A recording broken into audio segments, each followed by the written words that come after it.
Assalamu alaikum. Welcome to the session 13 of natural language processing. So today's session is actually a review session. We have a midterm on Saturday, midterm exam on Saturday. So the idea today would be I would go over the content that we had covered so far, and that would be tested in the midterm exam. And then if you guys have any questions, we can answer those in this session. So that's the general idea for today.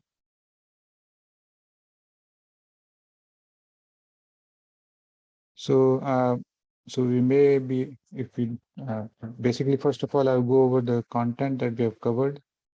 And along the way, if you have any questions, you can ask them. And then later on as well, if you have any question, we can discuss those. And then we may end earlier than 11:15. I don't think this session will continue till 11:15.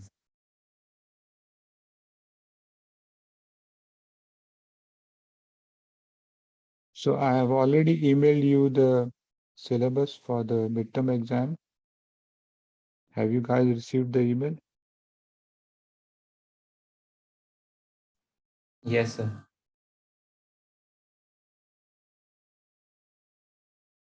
All right. Yeah. So the midterm exam is on Saturday at 1 p.m.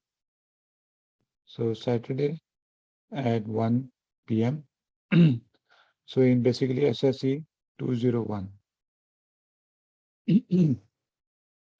So sorry, I think I have some kind of issue in my throat. So the exam would be about 2 hours long. You will have two parts in the exam. The first part would be somewhat similar to the question that you saw in the quizzes. So there will be short questions. A few of them may be MCQs, multiple choice questions like you saw mostly in the online quizzes. And but you might also have questions that would require you to write something, to solve something, or to do something, or to explain something briefly. So that is possible. So I would say it is similar to the question that you saw on the web during the quizzes, but they will have a bit more questions that are not MCQ. So the proportion of non-MCQ questions will be slightly higher. So you'll have about, I would say, 15 such questions. And then you have a second part in which you will have 2 to 3 questions. So these questions would typically require you to go through and some dummy data set, some toy data set, and apply some algorithm or some technique that we have studied in this course. So the exam, of course, is pen and paper exam. You will be given a question paper and you will be asked to write in the question paper. So there will be spaces provided in the question paper to answer the question. uh, you can bring a help sheet, a single page A4 size help sheet. Both sides can be written. You can even have a copied A4 size help sheet. You can write whatever you want to write on the help sheet. That is not an issue, but you cannot share help sheets during the exam. So you should bring your own help sheet and keep it with yourself. Of course, you should bring pencils and pen as well as a calculator. So wherever you need to calculate something, you should calculate it, meaning that you should not leave it just as numbers in an equation. You should write the equation as well as the final answer.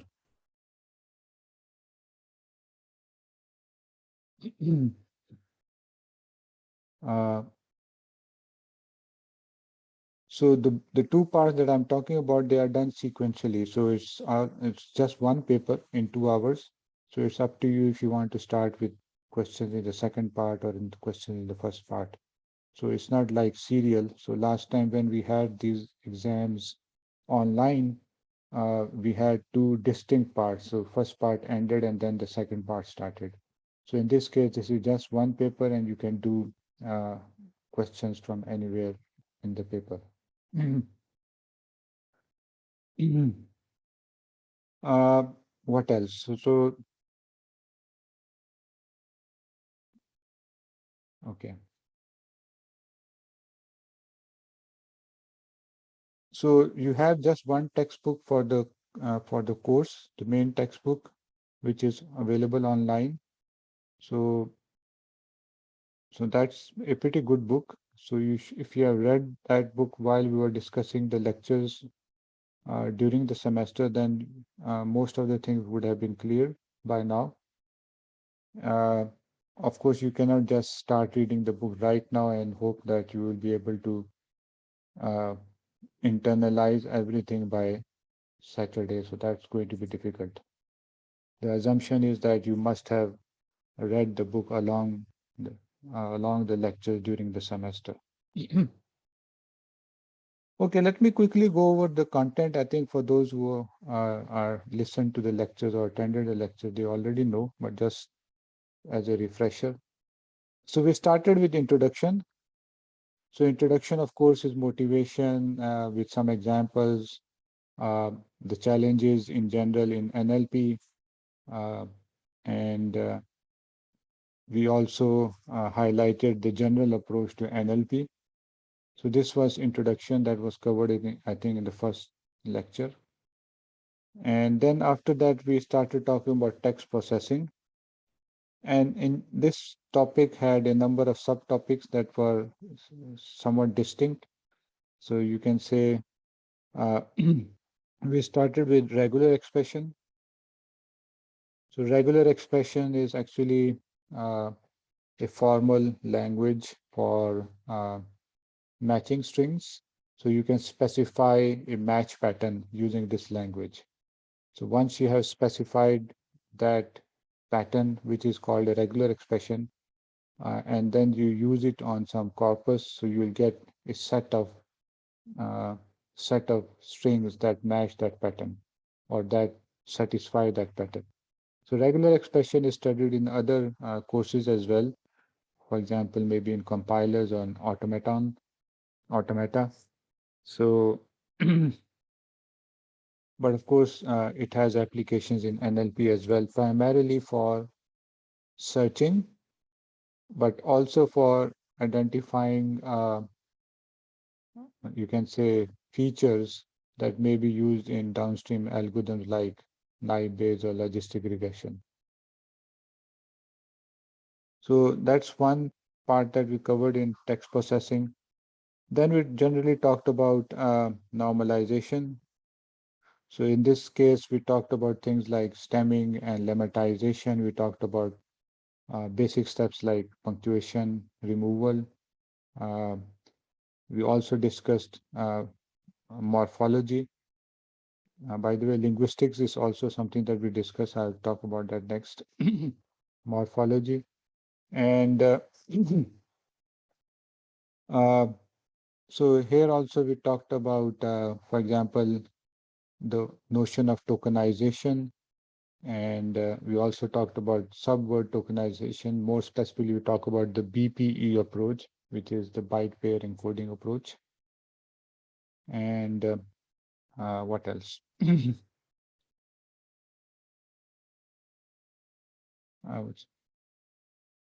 So tokenization and normalization.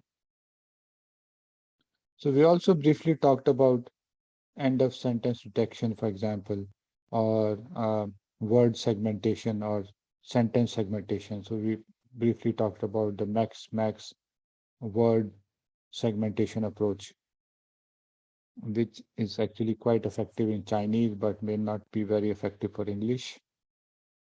Uh, so that was pretty much it. And then the next main talk section was edit distance.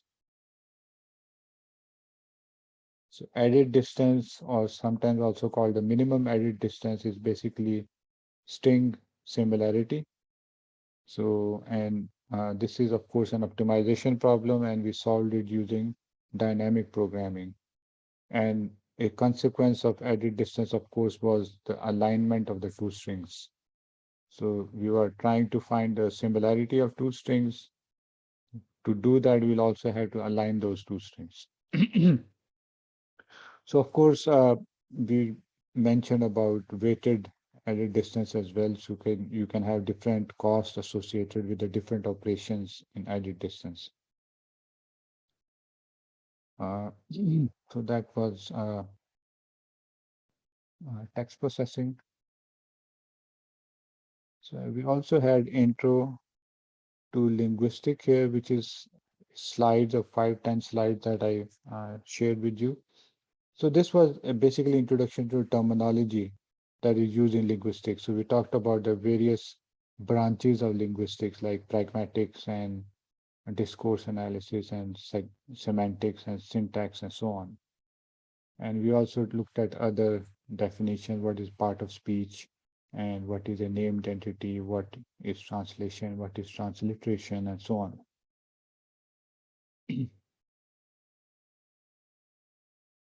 So after that, we talked about N-gram language modeling.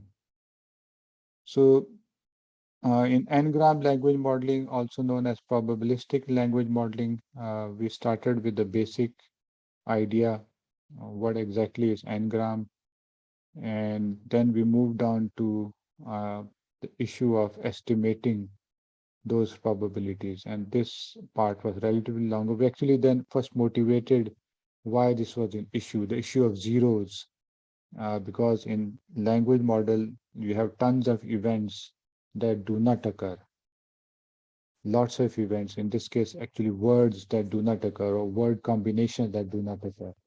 So if you try to apply some simple smoothing techniques like advanced smoothing, those techniques would distort the probability mass from those events or those words that actually occur. So we then discussed more advanced techniques like add case smoothing, but more commonly we talked about the good Turing idea. And then finally we talked about the knees and knee smoothing.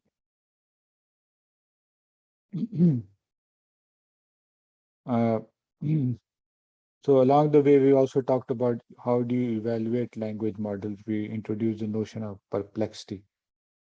And so that was also discussed in this section. So this, of course, is chapter 3 of your textbook. Text processing is chapter 2. And then what else? I think that was pretty much it. So then we moved on to machine learning. We talked about the naive-Bayes classifier. So we introduced or built up the naive-Bayes classifier from scratch using Bayes rule. Along the way, we also introduced the notion of the bag of words representation for documents. And we'll be talking about more representations later on in this course. But so far, we had only talked about the bag of word representation, which is a natural consequence of the naive-Bayes classifier. We then also talked about estimating the probability. The naive-Bayes classifier, typically we use advanced smoothing. As we did for N-gram language modeling, again for naive-Bayes classifier, we also discussed the issue of out-of-vocabulary words, the issue of using UNK or unknown token, and we then talked about evaluating classifiers in general. So binary classifiers, multi-class classifiers. We briefly also talked about practical ways of getting robust estimates of the true performance of classifiers. Issues like holdout and cross-validation and resampling and bootstrapping and so on. uh, I think that's pretty much it here. And then we talked about logistic regression. Again, we built up this model from scratch using Bayes rule. And essentially, logistic regression uh, is developed from Bayes rule, at least for the binary classifier. And then we estimate the log odds as a linear model of features. So those features could be anything that represent the document as well as the classification problem. And the logistic regression is called regression because it outputs a continuous value, but that value is between 0 and 1. So it's probability, and probabilities can be used for classification. So,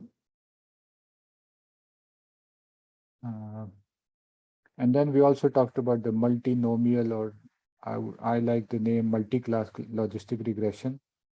Oftentimes in literature, it's also called multinomial uh, logistic regression, but essentially it's K-class uh, logistic regression,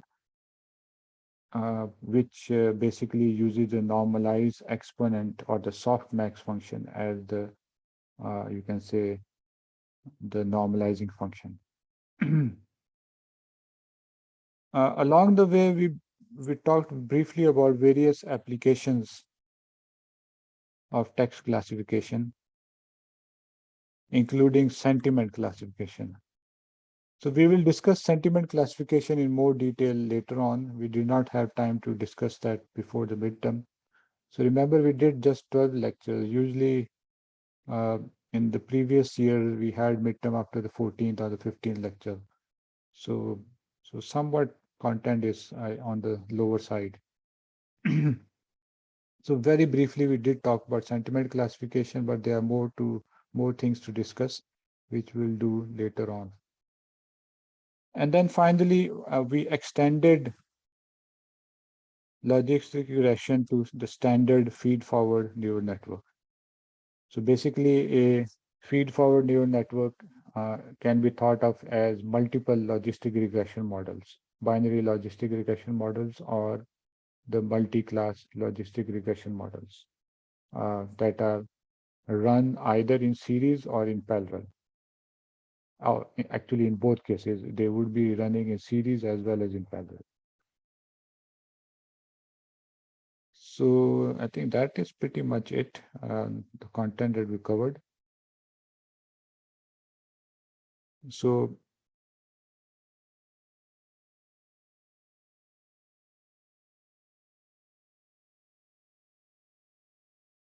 anything else I skipped or missed?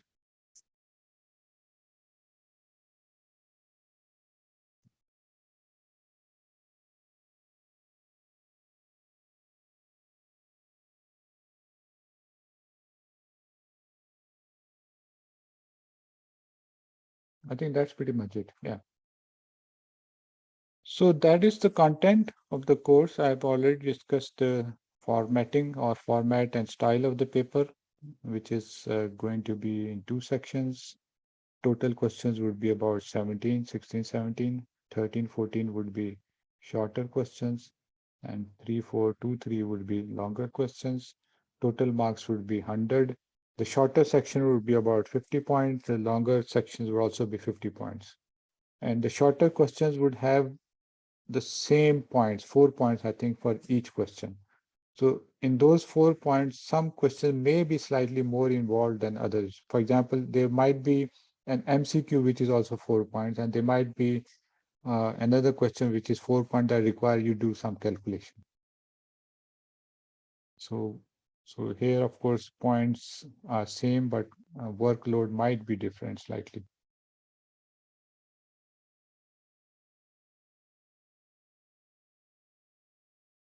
So I think that is the content. So if you guys have any question, we can discuss those.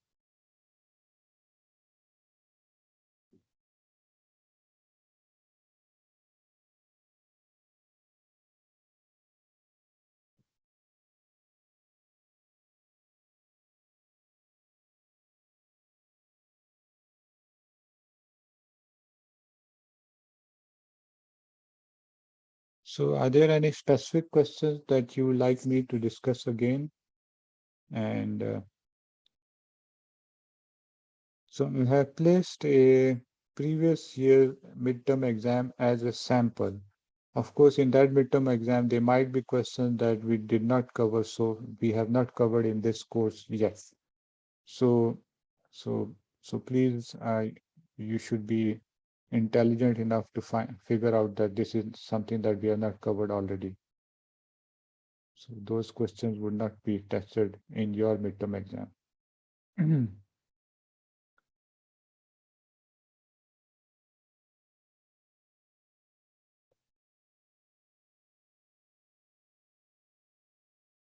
So the exam is on campus at 1 p.m. So try to be at the venue at least 15 or 10 minutes before the start of the exam.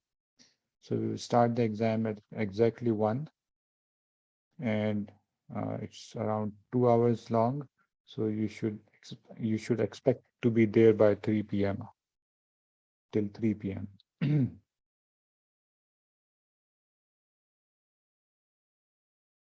Uh, of course, the length of the exams might vary. I think 2 hours is more than enough. Previously, I used to have the same exam in about 1 hour, 30 minutes. So in my previous experience, 2 hours should be enough for most people, or should be sufficient for most people. So they might even have time at the end of the exam. But if you are really slow, then you need to do some practice on speeding up your writing and answering of questions. Sir, there is a question regarding perplexity. So in the assignment, we have designed language models for poetry. So while evaluating those language models, we have to calculate the perplexity.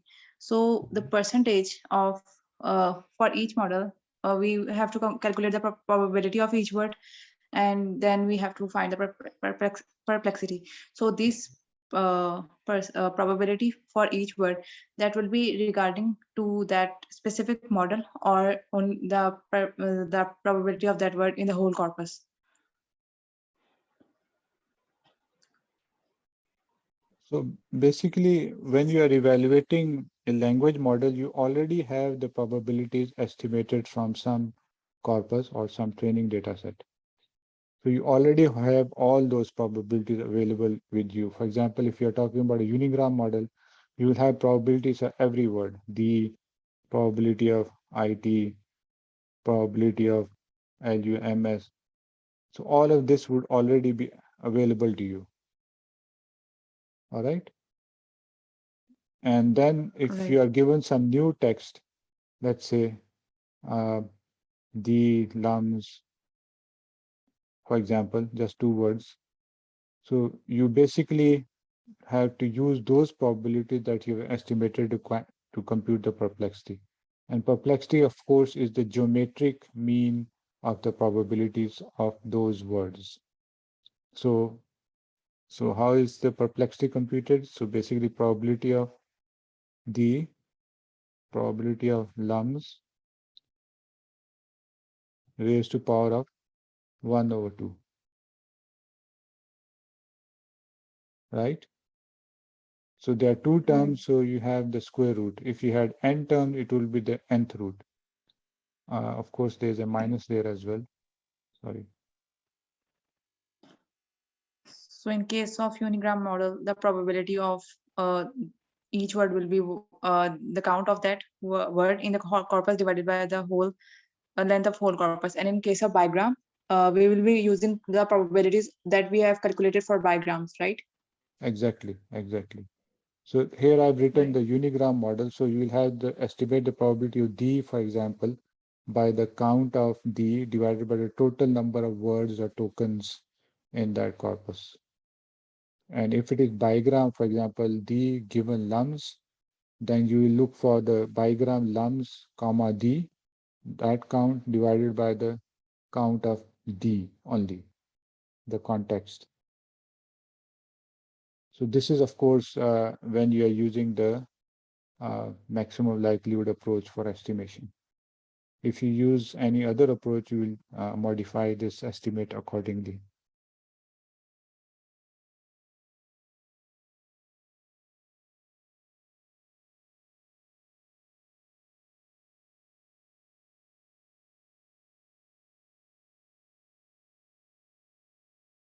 Sir, there was another question related to Nice smoothing algorithm. So when you taught the exam in the class, you said that probability of that word in, for example, I'm calculating uh, using Nice algorithm with trigram model, and I haven't find that word, that combination, that probability in trigram, and I have find that probability in bigram. So you were saying that we will apply interpolation, and some lambda will be multiplied with the probability of that will be used for bigram model. But in slides, it was like lambda 1 plus lambda 2 plus lambda 3, and lambda 1 was multiplied with the probability of diagram, lambda 2 was multiplied with the probability of bigram, and lambda 3 was multiplied with the probability of unigram, let's say. So, and it was saying that the sum of all these this lambdas should be 1. Is that the case, or the case that you taught in us in our class, that for trigram it should be 1, and for rest of the models it can derive from whatever we have applied to it? Are you Does that talking make about the sense? interpolation approach? Yeah, So in in each interpolation, yeah. So basically in interpolation, if you wanted to find the probability of trigram, so if you wanted to find the probability of trigram, so what did we do? We had, of course, the trigram plus uh, some factor lambda bigram and some factor lambda unigram. You're saying that you have a lambda in front of the trigram also? yeah, inside it says lambda 1 trigram plus lambda 2 bigram plus lambda 3, let's say, for unigram, if you are You can calculating for do that. You unigram can too. do that. That is, if you, well, the point is we want to get a normalized probability. So, and generally this would become like a mixture model. And for any mixture model, the weight should always sum to 1. So, so you can do that, yes. So that if you want to look at a puristic approach, that's correct. So you should have a lambda. You have a lambda here, 1 you can say,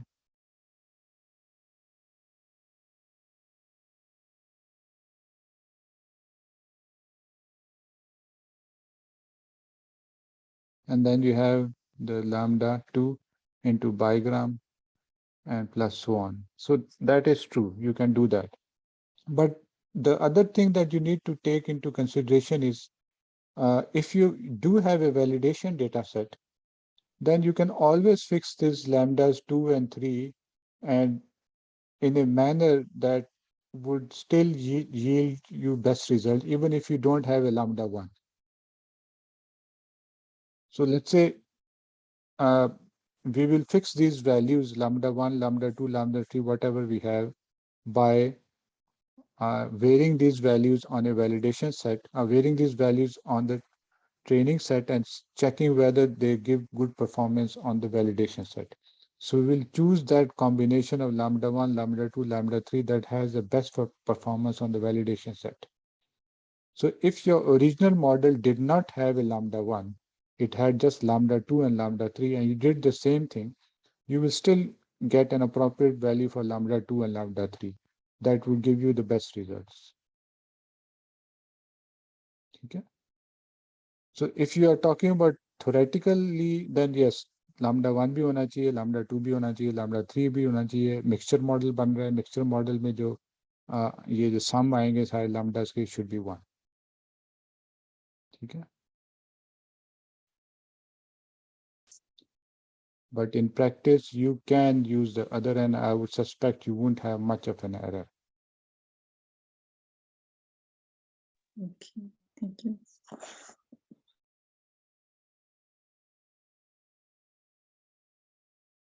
Anything else? So remember, if you look at the stupid backoff, for example, or the backoff that is used for, you can say, web scale n-grams. So there we don't even worry about these lambdas. We just fix some lambda and move forward.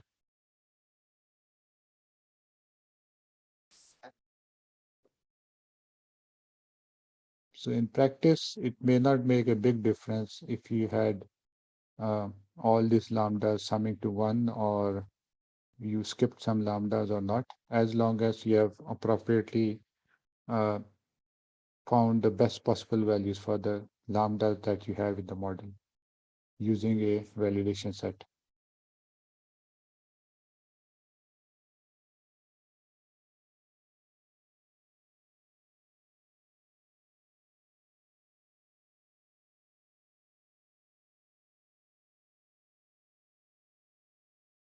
Okay, what else?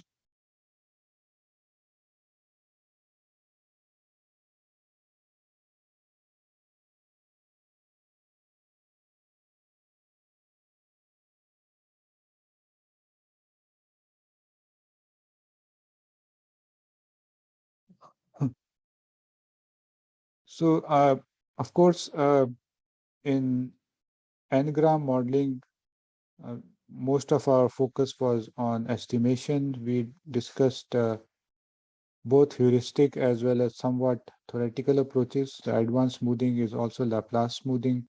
Add case smoothing can be considered as a variant of Laplace smoothing. And uh, we then also talked about the interpolation based approach. We talked about the back off approach. We also talked about the stupid back off. And then there were some techniques that are often used to speed up computations, both space and time computations, like using of special data structures or approximating the storage of probabilities. Remember, probabilities would be in points, so it might take up many bytes of space. So you can do, for example, what do you call that, quantization to reduce the amount of space used for that. And then there's also issue of you can only save a probability if it's lower order probabilities. So you can drop the lower order trigrams if the higher order trigrams are available, and so on. So tricks like that are also possible.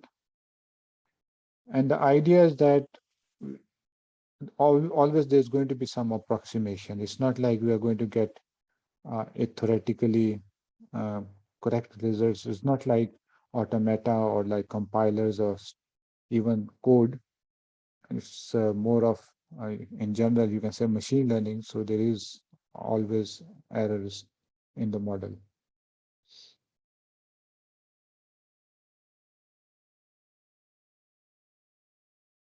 Okay. Uh,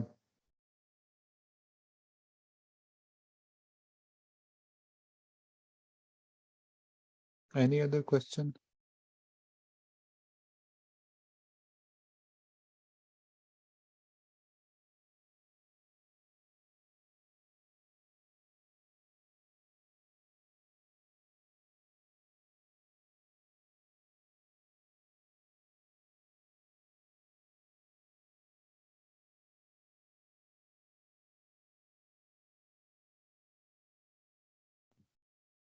ठीक है. So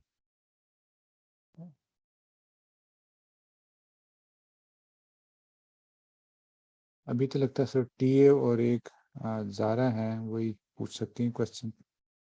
There is no one else here.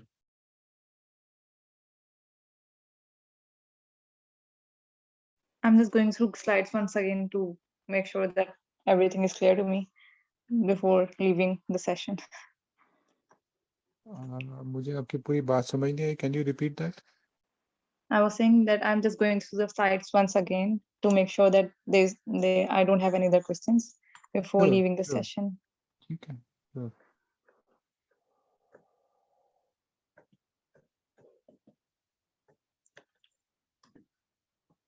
तो साद आप और क्या नाम है उनका, Zeeshan available होंगे ना सैटरडे को? Yes sir. ठीक है. तो पेपर जो है होपफुली मैं प्रिंट कर लूँगा फ्राइडे को ही, और इंशाल्लाह सैटरडे को भी आऊँगा, मैं ही पेपर ले आऊँगा और ठीक है सर. इकट्ठे चले जाएंगे वेन्यू में. ठीक एंड है सर, मैं आपके ऑफिस आ जाऊंगा. we will start the paper. And I don't know, मेरे डिपेंड, सैटरडे का मुझे स्केड्यूल नहीं पता, बट हो सकता है कि मैं पेपर आपको दे के फिर मैं निकल भी जाऊँ। ठीक है, सो ठीक आप है फिर सर। एंड जब होता है तो उस वक्त फिर आप लेके अपने पास ही रख लें। जी ठीक है सर। ठीक है, तो बाकी जो गाइडलाइंस है वो मैंने कल ईमेल सारों को की थी, उसमें आपको भी मिल गई होंगी।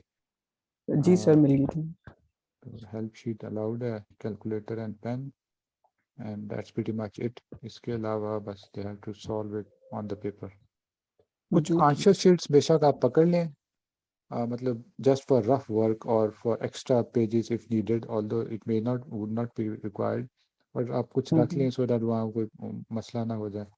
तो या कुछ बेशक 10-15 ब्लैंक पेजेस प्रिंटर से उठा लें, तो दैट शुड बी फाइन। ठीक है सर, ले लेंगे।